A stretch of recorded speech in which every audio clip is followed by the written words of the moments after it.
Welcome to Mojo TV. బులెటిన్ల ముందుగా headlines. రైతుల ఆదాయం పెంపే లక్ష్యం. పోస్ట్ బడ్జెట్ వెబినార్లో ప్రధాని మోడీ.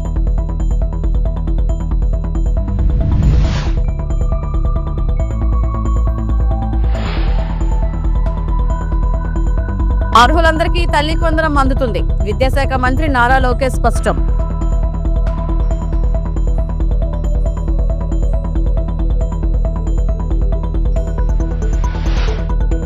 తిరుమలలో కవిత దర్శనం. 4 ఏళ్ల మనోవేదన తీరింది. త్వరలో కొత్త రాజకీయ పార్టీ.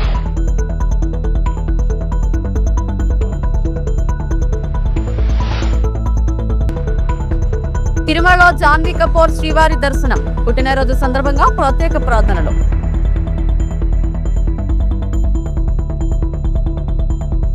ప్రధానమంత్రి నరేంద్ర మోడీ వ్యవసాయం మరియు గ్రామీణ రూపాంతరం అంశంపై నిర్వహించిన పోస్ట్ బడ్జెట్ వెబినార్ లో వర్చువల్ గా పాల్గొని ప్రసంగించారు. కేంద్ర బడ్జెట్ లో ప్రకటించిన వ్యవసాయ మరియు గ్రామీణ అభివృద్ధి కార్యక్రమాల అమలుపై చర్చించేందుకు ఈ వెబినార్ ను కేంద్ర ప్రభుత్వం నిర్వహించింది. ఈ సందర్భంగా ప్రధాని మోడీ మాట్లాడుతూ దేశంలో వ్యవసాయం మరియు గ్రామీణ అభివృద్ధి దేశ ఆర్థిక వ్యవస్థకు బలమైన ఆధారమని తెలిపారు. రైతుల ఆదాయాన్ని పెంచడం, ఆధునిక సాంకేతికతను వ్యవసాయ రంగంలోకి తీసుకురావడం, గ్రామీణ ప్రాంతాల్లో మౌలిక సదుపాయాలను మరింతగా అభివృద్ధి చేయడం కేంద్ర ప్రభుత్వ ప్రధాన లక్ష్యమని పేర్కొన్నారు. बजट वेबिनार सीरीज के तीसरे वेबिनार में मैं आप सभी का अभिनंदन करता हूं। इससे पहले टेक्नोलॉजी, रिफॉर्म्स और इकोनॉमिक ग्रोथ जैसे अहम विषयों पर 2 वेबिनार हो चुके हैं। आज रूरल इकोनॉमी और एग्रीकल्चर जैसे अहम सेक्टर पर चर्चा हो रही है। आप सभी ने बजट निर्माण में अपने मूल्यवान सुझावों से बहुत सहयोग दिया और आपने देखा होगा बजट में आप सबके सुझाव रिफ्लेक्ट हो रहे हैं, बहुत काम आए हैं। लेकिन अब बजट आ चुका है। अब बजट के बाद उसके फुल पोटेंशियल का लाभ देश को मिले, इस दिशा में भी आपका अनुभव, आपके सुझाव और सरल तरीके से बजट का सर्वाधिक लोगों को लाभ हो, बजट का पाई पाई पैसा जिस हेतु से दिया गया है उसको परिपूर्ण कैसे करें, जल्द से जल्द कैसे करें, आपके सुझाव ये वेबिनार के लिए बहुत अहम है। साथियों, आप सभी जानते हैं कृषि, एग्रीकल्चर, विश्वकर्मा, ये सब हमारी अर्थव्यवस्था का मुख्य आधार है।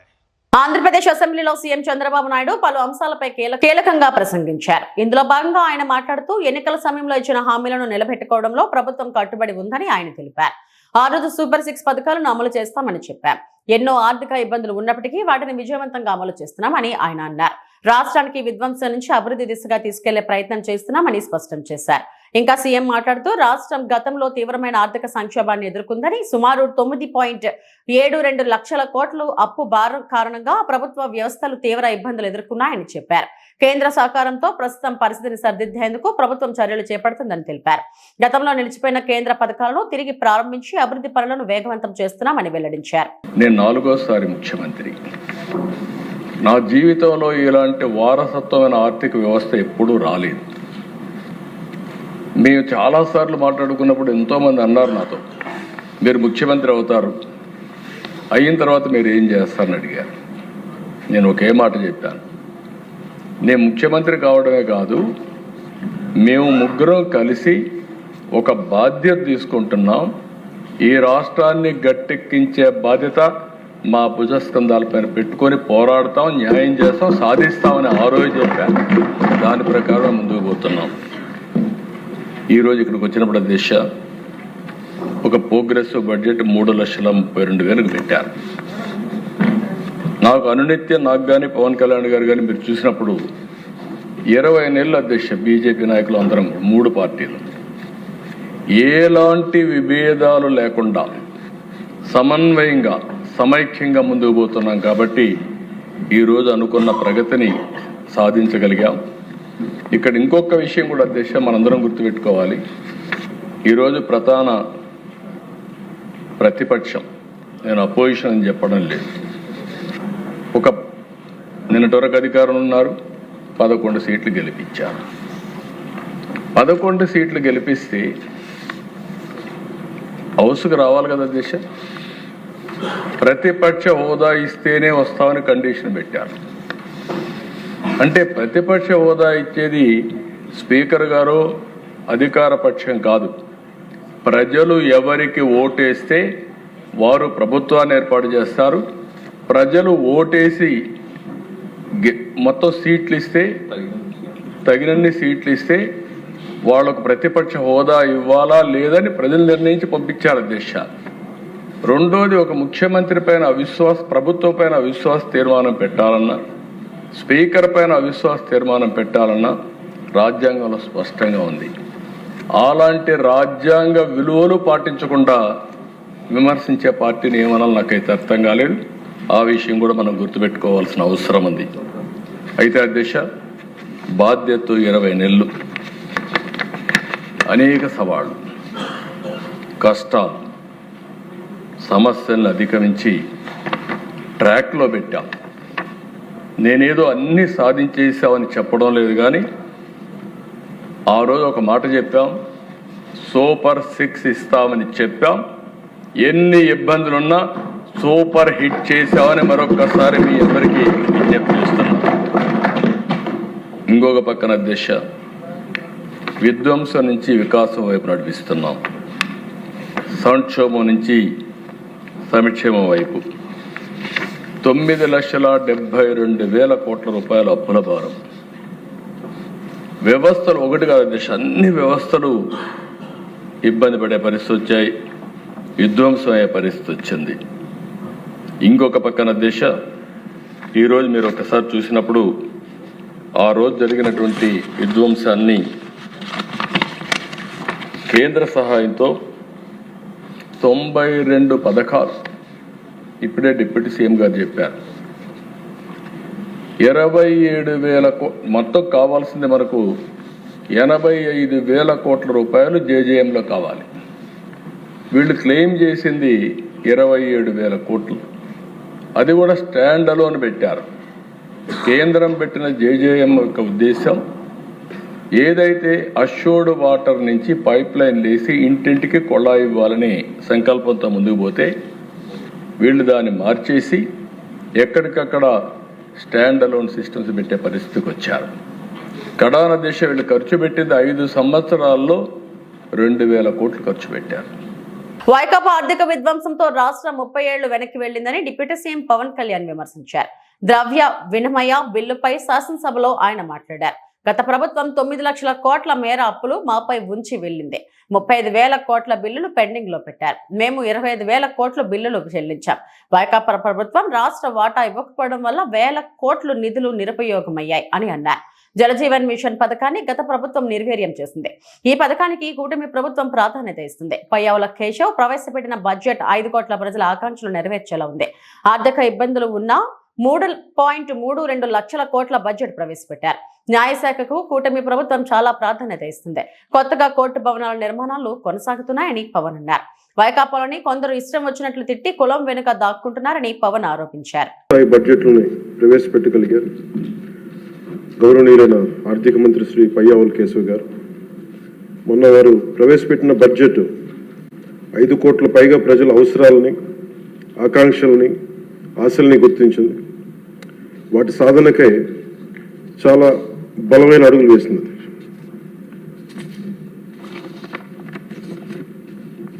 పర్టికులర్ ఇది మనకున్న ఆర్థిక పరిస్థితులు కానీ 2014 రాష్ట్ర విభజన జరిగినప్పటి నుంచి కానీ 2019 నుంచి 24 వరకు ఒక అరాచకమైన అనిశ్చితితో కూడిన ప్రభుత్వం కానీ ఈ కేయాటిక్ ఇలాంటి గందరగోళం మధ్యలో, ఇంత అవకతవకల మధ్యలో కూడా చాలా 3,32,205 కోట్లతో బడ్జెట్ చాలా చాలా ఉన్న పరిమితమైన వనరుల్ని, ఉన్న మానవ వనరుల్ని ఎంత జాగ్రత్తగా వాడాలి, ఎంత జాగ్రత్తగా ప్లాన్ చేయాలనేది బడ్జెట్ చాలా చాలా తెలియజేస్తుంది అధ్యక్ష. ఇందాక నేను చెప్పింది మన ప్రజల అవసరాలు, ఆకాంక్షలు నేను చెప్పడానికి కారణం, కూటమి ప్రభుత్వం ఈ ఏడాది కేవలం సామాజిక పెన్షన్ల కోసమే దాదాపు 33,000 కోట్లు పైగా ఖర్చు చేయనుంది అధ్యక్ష. ఇది ఎలాంటి పరిస్థితుల్లో ఖర్చు చేస్తున్నామంటే, గత ప్రభుత్వం 9.74 లక్షల కోట్ల అప్పుల్ని సృష్టించి మనకు ఆర్థిక విధ్వంసం నుంచి మనల్ని నెట్టేస్తే, ఇలాంటి పరిస్థితుల్లో ఏ నాయకుడికైనా సరే, ఏ పార్టీకైనా సరే చాలా ఒక అస్తవ్యస్తంగా ఉండే పరిస్థితులు. దీంట్లో వీటన్నిటిని తట్టుకొని పయ్యావుల కేశవ్ గారు ఆ రోజు బడ్జెట్ ప్రసంగంలో వారు చాలా బ్యూటిఫుల్ కోట్ చేస్తూ వెళ్ళారు. దాంట్లో ఒకటి రవీంద్రనాథ్ ఠాగూర్ గారు చెప్పింది, తాను నాటిన చెట్ల నీడలో తాను ఎప్పటికీ కూర్చోలేనని తెలిసిన భావితరాల కోసం చెట్లు నాటి వ్యక్తి జీవితం యొక్క నిజమైన విలువను అర్థం చేసుకున్నవాడు అన్ని విశ్వకవి రవీంద్రనాథ్ ఠాగూర్ గారి మాటల్ని ఇక్కడ ఆయన ఉటంకించారు అధ్యక్ష. ఇది వారిని ఎలా కంపేర్ చేశారంటే, ఒక దూరదృష్టి, దక్షత, దార్శనికత ఉన్న గౌరవ ముఖ్యమంత్రి వారు చంద్రబాబు నాయుడు గారితో కంపేర్ చేసి చెప్పారు అధ్యక్ష. ఎందుకంటే మనకు ఉన్న పరిస్థితుల్లో ఉన్న పరిమితమైన వనరుల్ని, ఉన్న మానవ వనరుల్ని ఎంత సమర్థవంతంగా వాడుకోవాలి అని అనటానికి ఆయన దూరదృష్టి, ఆయన పరిపాలన దక్షత, అలాగే ఆయన దార్శనికత, ఈ రెండు ఈ బడ్జెట్లో చాలా స్పష్టంగా ఆయన గైడెన్స్ కానీ, వారి పయ్యావుల కేశవ్ గారితో కలిసి వారు దీన్ని తీసుకొచ్చిన విధానం కానీ మనస్ఫూర్తిగా గౌరవ ముఖ్యమంత్రి గారికి మనస్ఫూర్తిగా ఈ సభ తరపున వారికి అభినందనలు తెలియజేస్తున్నాను. అర్హులందరికీ తల్లికి వందనం అందిస్తున్నామని విద్యాశాఖ మంత్రి నారా లోకేష్ చెప్పారు. ఏ ఒక్కరికి రాకపోయినా ఖచ్చితంగా ఇస్తామన్నారు. తల్లికి వందనం బడ్జెట్ కేటాయింపులు కొందరికి 7-8 వేలే ఇచ్చారన్న వైసీపీ ఎమ్మెల్సీ భరత్ ప్రశ్నకు లోకేష్ సమాధానం ఇచ్చారు. 2024-25 ప్రకారం 87.42 lakh పిల్లలు ఉన్నారని చెప్పినప్పటికీ 79 లక్షల మంది పిల్లలకు మాత్రమే వీళ్ళు ఇవ్వడం జరిగింది అధ్యక్ష. అలాగే లాస్ట్ బడ్జెట్లో కూడా ఇదే రకంగా చేసి 6,377 కోట్లు మాత్రమే విడుదల చేయడం జరిగింది అధ్యక్ష. యాక్చువల్ రిక్వైర్డ్ 9,000 కోట్ల అధ్యక్ష. యూడిఐసి రికార్డ్స్ ప్రకారం 13,000 కోట్లు అవసరం ఉన్నప్పటికీ కూడా ఈ బడ్జెట్లో కూడా కేవలం 9,407 కోట్లు మాత్రమే ప్రతిపాదనలు పెట్టారు అధ్యక్ష. ఇంతకుముందు ఎలక్షన్కి ముందు ఎప్పుడు పోయినా కూడా నీకు 15,000 నీకు 15,000 నీకు 15,000 అని చెప్పినటువంటి వారు ప్రజలు అందరూ ఏది 15,000 అని అడుగుతున్నారు అధ్యక్ష. ఇంతకుముందు జే ట్యాక్స్, ఆ ట్యాక్స్, ఈ ట్యాక్స్ అని చెప్పి 2,000 కట్ అయింది అన్న వాళ్ళు మరి ఇప్పుడు ఏ ట్యాక్స్ ప్రకారం ఈ 2,000 కట్ చేస్తున్నారు అనేది కూడా మాకు అర్థం కావడం లేదు అధ్యక్ష. అలాగే 8,000, 9,000, 10,000 మాత్రమే పడ్డాయి, 15,000 కూడా పడలేదు అని చాలా చోట్ల కంప్లైంట్లు వస్తాయని దానికి మరి మంత్రి గారు ఏదో రకంగా దాన్ని కూడా క్లియర్ చేయాలని రిక్వెస్ట్ చేస్తాను. ఓకే మంత్రి గారు. మా రామానాయుడు గారు చెప్పారు, ఇచ్చాము. బొత్స గారు నమస్కారం అండి. బొత్స గారు, అలవైపు గారు ఒక్క నిమిషం. అలవైపు గారు నారా లోకేష్ గారు మీతో. బొత్స గారు చూస్తాం చాలా ఆనందంగా ఉంది అధ్యక్ష, ఎందుకంటే కొంచెం అనారోగ్యం వల్ల గురువుగారు ఇబ్బంది పడ్డారు. It's nice to see you sir, welcome back to the house. నేను అనేది ఏంటంటే, ఇప్పుడు భరత్ గారు సత్యదూరం మాట్లాడారు అధ్యక్ష. ఎందుకంటే 86 లక్షలు అన్నారు, అది ఎక్కడి నుంచి వచ్చిందో ఆయనకు తెలియదు అధ్యక్ష. సమాధానం నేను చెప్పాను అధ్యక్ష. 79,51,903 మంది విద్యార్థులు యూడైస్లో క్లాస్ 1 to class 12 ఎన్రోల్ అయ్యారు. వాళ్ళకి తల్లికి వందనం కింద 6,000 కోట్లు కాదండి, 8,454 కోట్ల రూపాయలు వాళ్ళ అకౌంట్లో డిస్పర్స్ చేస్తాం జరిగింది. దీంట్లో ప్రోగ్రామ్ కింద 67,01,653 మందికి తల్లికి వందనం వర్తించింది. మీరు ఇక్కడ చూస్తే అంటే యూడైస్లో ఎన్రోల్ అయిన వాళ్ళు అర్హులందరికీ ఇస్తాం జరిగింది 84.27%. ఇప్పుడు మీరు అడిగారు, మీరు అమ్మ ఒడి కింద ఎవరెవరికి ఇచ్చారు, ఎంతమందికి ఇచ్చారు కూడా వివరంగా నేను చెప్తాను.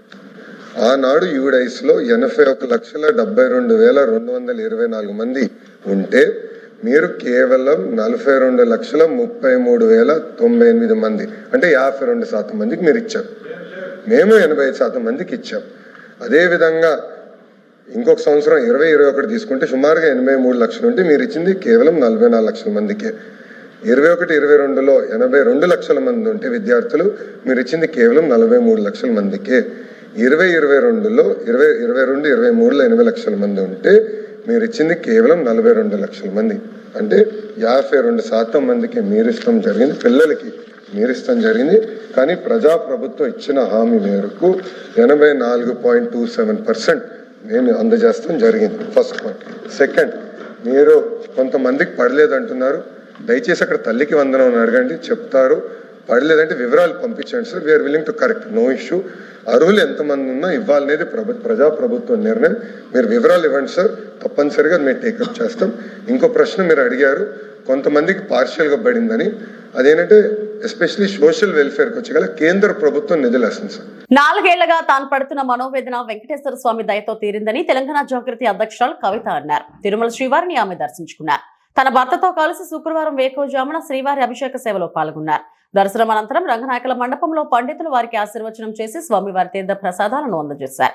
ఈ సందర్భంగా కవిత మాట్లాడుతూ ఢిల్లీ మద్యం కేసులో కోర్టు క్లీన్ చిట్ ఇవ్వడంతో శ్రీవారికి మొక్కులు చెల్లించేందుకు కాలినడకన వచ్చారన్నారు. త్వరలో తెలంగాణలో రాజకీయ పార్టీ స్థాపించనున్నట్లు వెల్లడించారు. నేను గత 4 సంవత్సరాలుగా పడుతున్నటువంటి మనోవేదన ఆ స్వామివారి దయ వల్ల మరి కంప్లీట్ గా నేను ఏదైతే చెప్తూ వచ్చానో, సత్యం నా వైపు ఉంది, న్యాయం నా వైపు ఉంది, భగవంతుడు నా వైపు ఉన్నాడని చెప్తూ వచ్చాను. అదే నిజమని రుజువు చేస్తూ కంప్లీట్గా కోర్టులో మరి క్లీన్ చీట్ రావడంతో స్వామివారికి కాలినడకన వచ్చి మొక్కు చెల్లించుకుంటానని అనుకున్నాను. దానికోసం ఇవాళ ఇక్కడికి రావడం జరిగింది. నిన్న కాలినడకన కొండకెక్కి ఈరోజు పొద్దున్నే స్వామివారి దర్శనం చేసుకోవడం జరిగింది. మరి అదేవిధంగా రాబోయే రోజులలో తెలంగాణ రాష్ట్రంలో తెలంగాణ ప్రజల పక్షాన తెలంగాణ ఇంటి పార్టీగా పనిచేయడానికి ఫ్యూచర్లో పొలిటికల్ పార్టీని కూడా పెట్టబోతా ఉన్నాను. కాబట్టి దానికి కూడా ఖచ్చితంగా స్వామివారి ఆశీస్సులు ఉంటాయి, దయ ఉండాలని చెప్పి కోరుకొని మరి వాళ్ళు దర్శనం చేసుకోవడం జరిగింది. నేను ఎప్పుడు తిరుమలకు వచ్చినా ఒకటే కోరుకుంటాను, తెలంగాణ రాష్ట్రం బాగుండాలి, తెలంగాణ ప్రజలు బాగుండాలి, ఆంధ్ర రాష్ట్రం బాగుండాలి, ఆంధ్ర ప్రజలు బాగుండాలి. రాష్ట్రాలుగా మనం విడిపోయినా కూడా ప్రజలుగా కలిసి ఉండాలి, ప్రజలందరూ బాగుండాలని మనస్ఫూర్తిగా కోరుకుంటాను. అదే జరగాలని చెప్పి మళ్ళీ ఒకసారి ఆ భగవంతుని కోరుకుంటూ థ్యాంక్ యూ. జై తెలంగాణ, జై ఆంధ్ర. తిరుమల శ్రీవారిని సినీ నటి జాన్వీ కపూర్ దర్శించుకున్నారు. వీఐపీ ప్రారంభ విరామ దర్శన సమయంలో ఆమె స్వామివారి సేవలో పాల్గొన్నారు. నేడు జాన్వీ పుట్టినరోజు. ఈ సందర్భంగా ఆమె నటి మహేశ్వరితో కలిసి స్వామివారిని దర్శించుకోవడం విశేషం. దర్శనం అనంతరం పండితులు వారికి ఆశీర్వచనం చేసి స్వామివారి తీర్థ ప్రసాదాలను అందజేశారు. కాంతార ఫేమ్ నటి సప్తమి గౌడ ఇవాళ స్వామివారిని దర్శించుకుని మొక్కులు చెల్లించుకున్నారు.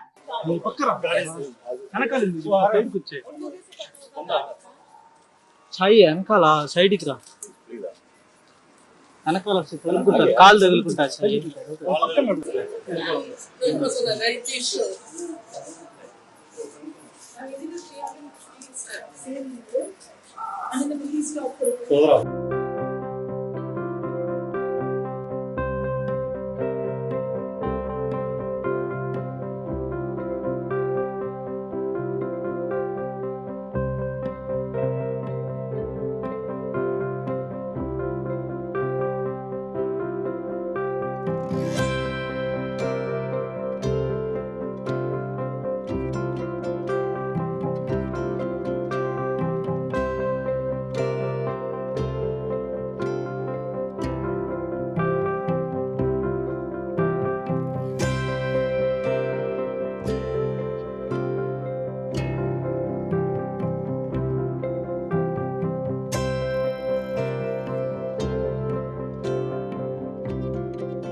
కాకినాడ జిల్లాలోని సామర్లకోట టిట్కో కాలనీలో ఒక ఆశ్చర్యకర సంఘటన చోటు చేసుకుంది. ఖాళీగా ఉన్న ఇంటికి విద్యుత్ శాఖ భారీగా 1.99 కోట్ల కరెంటు బిల్లు జారీ చేయడంతో స్థానికులు షాక్ కు గురయ్యారు. సామర్లకోట టిట్కో కాలనీలో నివసించే దాసరి దుర్గా అనే మహిళకు ఈ భారీ బిల్లు వచ్చింది. అయితే ప్రస్తుతం ఆ టిట్కో ఫ్లాట్ లో ఎవరూ నివసించడం లేదని ఆమె తెలిపారు.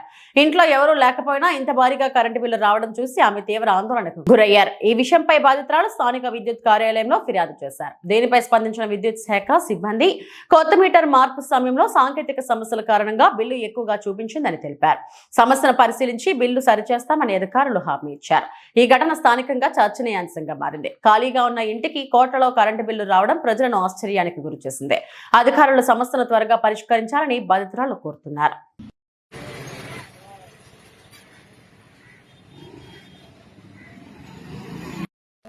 మాకు టిట్కో ఫ్లాట్ లో ఫ్లాట్ ఉందండి. మా అత్తగారి పేరు మీద దాసరి దుర్గా, సామర్లకోట. అయితే ఇవాళ పొద్దున్న 7 గంటలకి కరెంట్ బిల్ మెసేజ్ వచ్చిందండి. నాకు రిటర్న్ చూస్తే అది దగ్గర 2 కోట్లు ఉందండి. 2 కోట్లు ఉందని చెప్పేసి చూసుకుని అక్కడికి వెళ్ళి వస్తే వాళ్ళమ్మ పక్క వాళ్ళు అడిగి, లేదమ్మా మనం మీటర్ మార్చారు కదా, మీకు కరెంట్ బిల్ ఎవరు, ఫోన్కి మెసేజ్ వస్తుందని చెప్పారండి. అయితే డైరెక్ట్ పొద్దున్న వెళ్ళి అధికారులకి మన కరెంట్ ఆఫీస్ లో కంప్లైంట్ పెట్టానండి. దాని వెంటనే కంప్లైంట్ తీసుకొని ఇందాక చాలా ఫాస్ట్ గా కంప్లైంట్ క్లియర్ చేసి నాకు 147 రూపాయలు పుస్తకానికి బిల్లు ఇచ్చారండి. 2 కోట్లు కూడా మాది క్లియర్ చేశారండి. క్లియర్ చేసి ఇందాక వచ్చి ఏఓ గారు వచ్చి 147 రూపాయలు బిల్లు ఇచ్చారండి పుస్తకానికి. మేము అడిగాను ఎందుకు వచ్చిందని చెప్పేసి. అడిగితే ఆన్లైన్ ఏదో నెంబర్ తేడా కొట్టారంటండి, అందువల్ల అది బిల్లు వచ్చిందంటండి. మేము అసలు ఎవరు ఉండలేదండి. ఉండిపోదాం ఇంచుమించు సంవత్సరం అయిపోయిందని ఖాళీ చేసి మేము అడిగి వెళ్ళమాట. మాకు కూడా పథకాలు పోద్దని భయం, పెన్షన్ పోద్దని, మా అత్తగారు పెన్షన్ వస్తుందండి, పెన్షన్ ఆడిపోద్దని భయపడిపోయి పొద్దున్న వెళ్ళి అడిగామండి. అడిగితే వెంటనే అధికారులు కూడా చాలా బాగా రెస్పాన్స్ అయ్యారు. వచ్చారండి. ఆన్లైన్ తీసిన సార్ ఇప్పుడు బిల్లు ఇచ్చారండి. 147 రూపాయలు బిల్లు ఇచ్చారు. గోవింద్ అన్న పేరు, దాసరి దొరికి మా అత్తగారి పేరు మీద ఫ్లాట్, కరెంట్ బిల్ కూడా మా అత్తగారి పేరు ఉంటాయండి. సంగారెడ్డి జిల్లాలో శ్రీ శ్రీ శ్రీ దత్తగిరి మహారాజ్ 47వ వార్షిక అమర తిథి సందర్భంగా భక్తి కార్యక్రమాలు ఘనంగా నిర్వహించారు. బెల్లాపూర్ ఆశ్రమం నుండి బర్దీపూర్ ఆశ్రమం వరకు పాదయాత్ర, రథయాత్ర, పల్లకి సేవలను భక్తులు వైభవంగా నిర్వహించారు. ఫిబ్రవరి 26 నుంచి మార్చి 5 వరకు జరిగిన ఈ 37వ పాదయాత్రను మాతృశ్రీ అనసూయ మాత మరియు శ్రీ శ్రీ శ్రీ 1008 వైరాగ్య శిఖామణి అవధూత గిరి మహారాజ్ ఆశీస్సులతో శ్రీ శ్రీ శ్రీ 1008 మహంత మహామండేశ్వర్ డాక్టర్ సిద్ధేశ్వరానంద గిరి మహారాజ్ ఆధ్వర్యంలో నిర్వహించారు. ఈ సందర్భంగా సనాతన ధర్మ పరిరక్షణ కోసం జగద్గురువు ఆది శంకరాచార్యులు 108 విగ్రహాలను స్థాపించాలనే సంకల్పంలో భాగంగా తొలి విగ్రహాన్ని బర్దీపూర్లోని శ్రీ దత్తగిరి మహారాజ్ ఆశ్రమంలో ప్రతిష్ఠించారు. కార్యక్రమంలో తడాల అప్ప రాజేశ్వర్ శివ స్వామి మహారాజ్, ఉజ్వల్ రెడ్డి, దత్తగిరి ఆశ్రమ చారిటబుల్ ట్రస్ట్ అధ్యక్షులు అల్లాడి వీరేశం తదితరులు పాల్గొన్నారు. ఓం శ్రీ దత్తగిరి నమః. ఈరోజు జగద్గురు శంకరాచార్య విగ్రహ ప్రతిష్టావిష్కరణ కార్యక్రమము ఎటువంటిదంటే, మనం ధర్మాన్ని రక్షిస్తే మనకు ధర్మం రక్షిస్తుంది. అటువంటిది మనం అనేటట్లాంటి నేనంటే ఒకటే అనేటట్లాంటిది అనేకంలో ఏకం ఉందని చెప్పినట్లాంటి చరిత్ర ఏముందంటే జగద్గురు శంకరాచార్యది. అనేక ప్రాణులు ఉన్నాయి, అనేక ప్రాణులు ఒకటే ఉండని చెప్పి అద్వైత సాంప్రదాయం చెప్తుంది. ఇది సనాతన ధర్మం చెప్తుంది కనుక ఆ ధర్మంలో మనమందరం నడవాలని చెప్పేసి ఉపదేశించినట్లాంటి జగద్గురు శంకరాచార్యులు వారికి ఏమన్నంటే వారి విగ్రహాలు ఒక 108 విగ్రహాలను ఒక సంవత్సరం లోపల కానీ పూర్తి చేయాలని చెప్పేసి అనుకుంటున్నాం. భక్తులు సహకరిస్తే 108 విగ్రహాలు ఎక్కడో రోడ్డు మీద కానీ చౌరస్థలం మీద కానీ అట్లాంటి సత్పురుషుల విగ్రహాలు కాకుండా మనం ఎక్కడైతే దేవస్థానం ఉన్నదో అక్కడ గురుస్థానాన్ని ఏర్పాటు చేయాలి. ఎక్కడ దేవుడు ఉంటాడో అక్కడ గురువు ఉంటాడు, ఎక్కడ గురువు ఉంటాడో అక్కడ దేవుడు ఉంటాడు. అటువంటిది ఏమనంటే ఇప్పుడు పురాతన దేవాలయాలు ఎన్ని ఉన్నప్పటికైనా దేవాలయాలు గురుస్థానాలు లేవు. అందు గురించి అన్నట్ల ఈ గురుస్థానాన్ని అన్ని దేవస్థానాలు ఏర్పాటు చేయాలని చెప్పేసి తపన ఉన్నది. ఈ కార్యక్రమాన్ని మీరందరూ సహకరించి ఇది 108 విగ్రహాలను కొన్ని రోజులలో పూర్తి చేయాలని చెప్పేసి ప్రార్థన చేస్తున్నాం. దానికి మీ అందరు సహకారం ఇవ్వాలని చెప్పేసి ఆ స్వామీజీ గారు ఆశ ఉండాలని చెప్పి ప్రార్థన చేస్తూ అవధూత చింతన శ్రీవారి. అత్యధిక లాభాలను ఇచ్చే ఉద్యాన పంటలను సాగు చేయాలని జిల్లా రైతాంగానికి కలెక్టర్ ఎస్ రామసుందర్ రెడ్డి పిలుపునిచ్చారు. భోగాపురం మండలంలో శుక్రవారం కలెక్టర్ పర్యటించారు. కోయపేటలో రైతులు సాగు చేస్తున్న ఉద్యాన పంటలను పరిశీలించారు. పొలాల్లో దిగి రైతులతో మాట్లాడి వారి సమస్యలను తెలుసుకున్నారు. సాగు చేస్తున్న పద్ధతులు, మార్కెట్ సదుపాయం, తదితర అంశాలను ఆరా తీశారు. ఈ సందర్భంగా కలెక్టర్ మాట్లాడుతూ వరి స్థానంలో అత్యధిక ఆదాయాన్ని ఇచ్చే ఉద్యాన పంటల వైపు రైతుల దృష్టి సాధించాలని కోరారు. వివిధ రకాల కూరగాయలు, ఆకుకూరలు, పళ్లు, పూల సాగు ద్వారా నిరంతరం ఆదాయాన్ని పొందవచ్చునని సూచించారు. ఉద్యాన సాగు వైపు మళ్లే రైతులకు జిల్లా యంత్రాంగం అన్ని విధాల సహకారాన్ని ప్రోత్సహిస్తుందని హామీ ఇచ్చారు. అలాగే వారు పండించే పంటలకు మార్కెట్ సదుపాయాన్ని, సాంకేతిక పరిజ్ఞానాన్ని కూడా అందిస్తామని అన్నారు. అత్యధిక దిగుబడి కోసం సాంప్రదాయ సాగు పద్ధతులు బదులు ఆధునిక విధానాలను అవలంబించాలని కలెక్టర్ సూచించారు.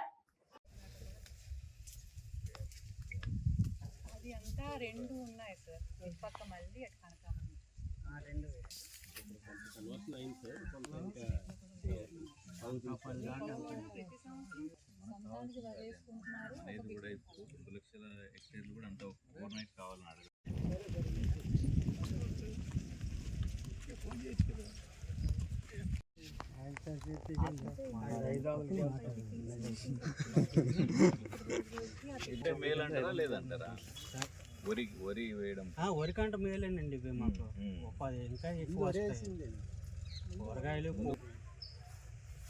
వేస్తారండి. వేసవి కాపు మొలకల కాపు అది మంచిది కదండి. చాలా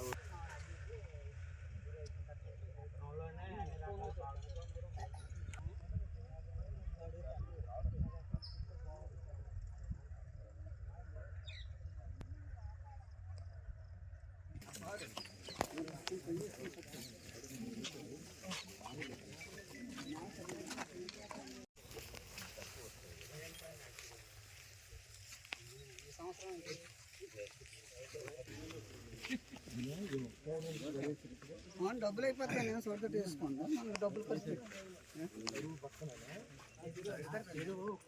ఇవి ఇప్పటివరకు నా బుల్రన్ అప్డేట్స్. నమస్తే.